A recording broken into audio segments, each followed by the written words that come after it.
Good morning, happy campers. Okay, so see how my water tank is leaking? I called the water program, director, Jody, at the county, and she said that Brian Callahan and his dad, I guess, are going to have to come out here, take away this water tank and bring a new one.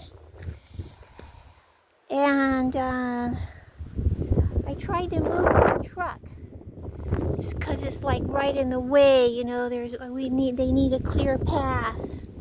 They bring a big flatbed truck, and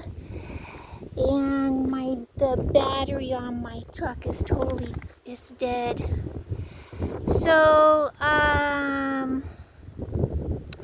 like maybe there's room for them.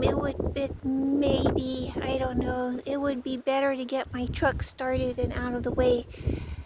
So if anybody in Rancho Tehama has jumper cables, if you could help me with this, we could take care of one step